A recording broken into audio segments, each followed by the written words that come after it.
अपने एक बहुत प्यारी चीज सुनी होगी, सर्वे भवन्तु सुखिना, सर्वे संतु निरामया, सर्वे भद्राणि पश्यन्तु, माँ कश्चित दुख भाग भवेत।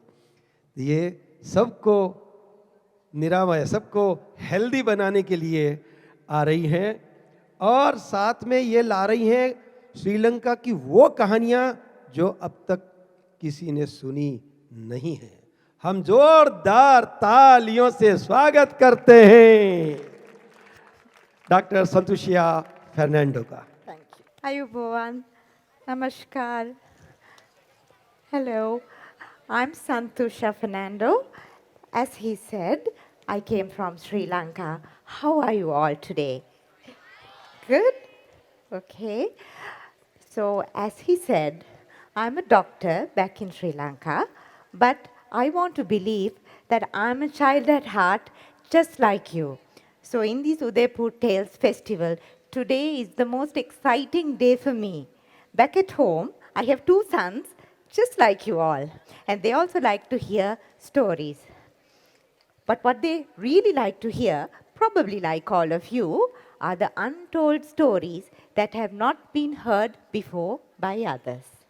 So today, I'm going to tell you an untold story from Sri Lanka. This story is about two kind people who were known as bodhisattvas. A bodhisattva is a person who is very kind, who is very compassionate. They speak kindly. When they see the people suffer, they feel very sad. A bodhisattva is a person who strives to do good in this world for others. So, there is an untold story from Sri Lanka about two bodhisattvas and their mission to do good. One bodhisattva was a previous life of Gautama Buddha. He comes in the Theravada Buddhism. You all know about the Gautama Buddha. He was born in Nepal. He attained enlightenment in Buddha Gaya, and he passed away in Nirvana in Kushinagar here in India. Then there is another less known bodhisattva who comes in the Mahayana Buddhism. His name is Avalokiteshvara. These two great people, once upon a time, long ago, tried to do some good to this world. Many years ago, there was a city called Simhakalpa here in India. There was a noble and a wonderful trader called Simha. His son was Simhala. He was also a trader just like his father. He would get on a ship and go to faraway lands looking for precious things to sell: gold, gems, spices, wood, clothes. So one day, Simhala, with 500 other traders, went on a ship looking for precious gems to a nearby island. But what happened on the way? His beautiful and strong ship crashed, and they ended up in the beach of a small island. This island had copper-colored sand in its beach. They looked at this beautiful copper-colored sand and said, "Oh, Tambapani, the Copper Isle."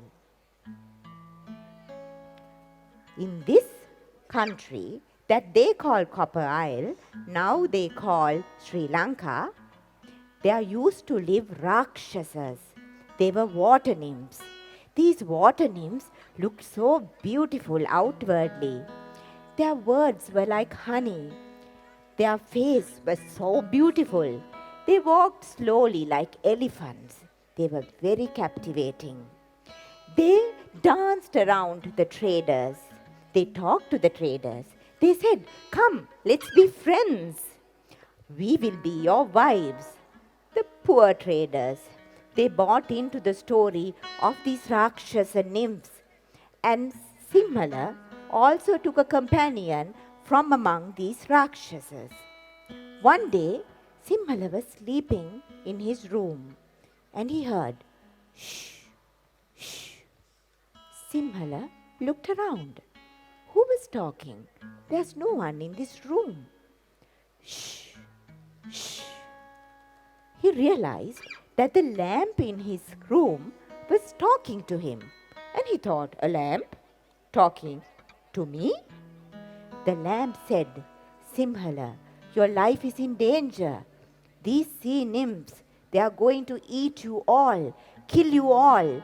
Before this also, they have killed so many other traders, visitors, sailors.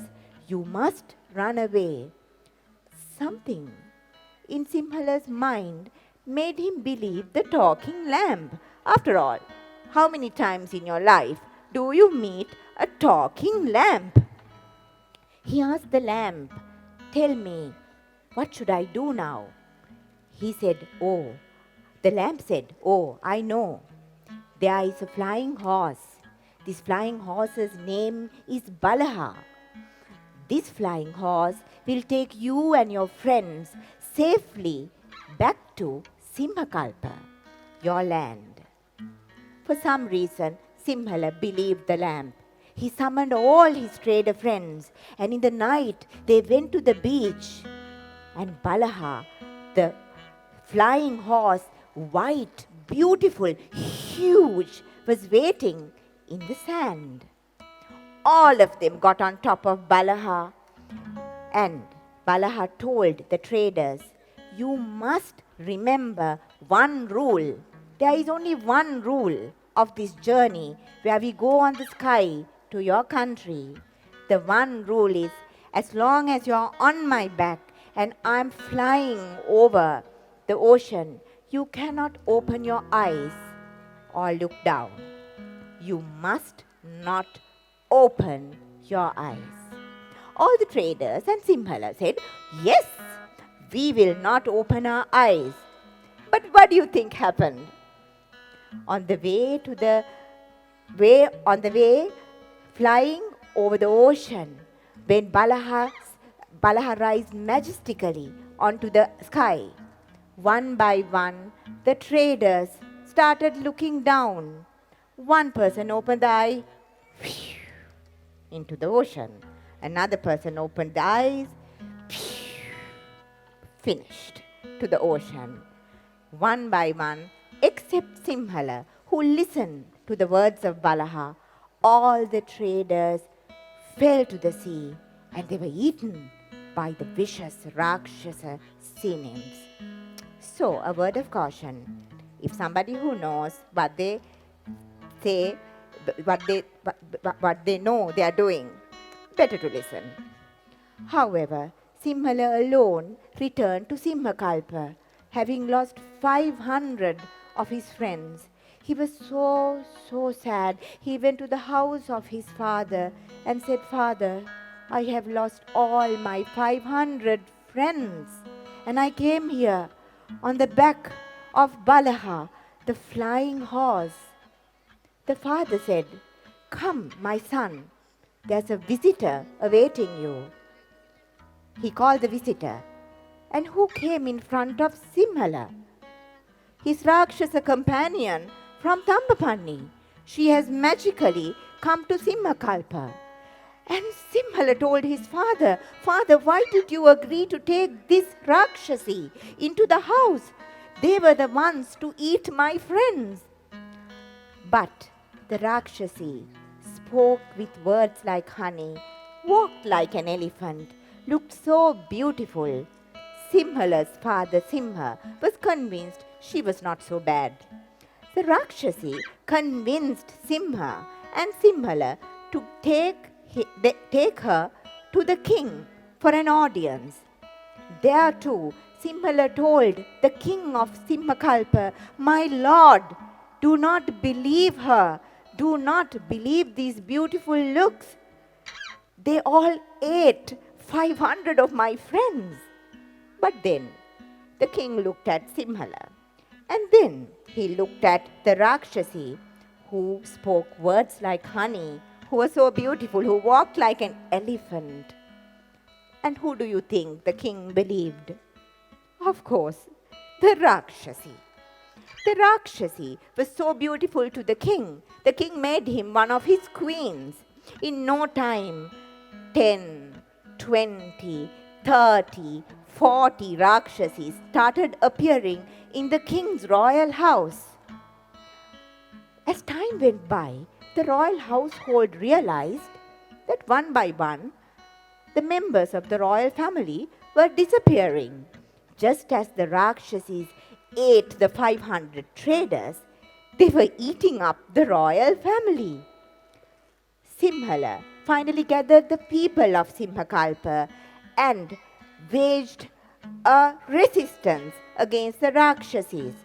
He defeated them and banished them to the jungles. Finally, the city of Simhakalpa was saved. The people of Tambapanni heard about Simhala's bravery and renamed their country Simhaladeepa. And there, finally, the Dharma was established in Simhakalpa.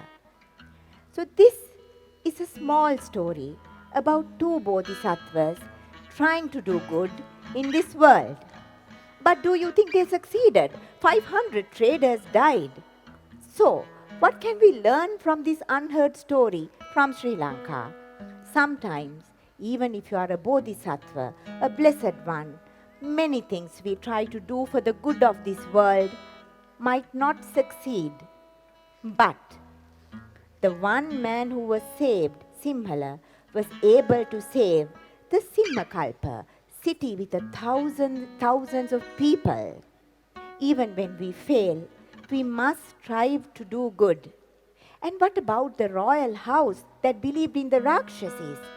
In your life, you will meet many leaders who listen to the honey words and those who walk like elephants. But we must always think twice and listen to our friends sometimes and heed good advice. There are little advices, little lessons in this little story. But the most important story is even if you fail, even if you don't always succeed, can we all be bodhisattvas who strive to fight for what is right, risk our life for dharma, stand up for the truth. I think all of us have a little bodhisattva inside us. Thank you very much.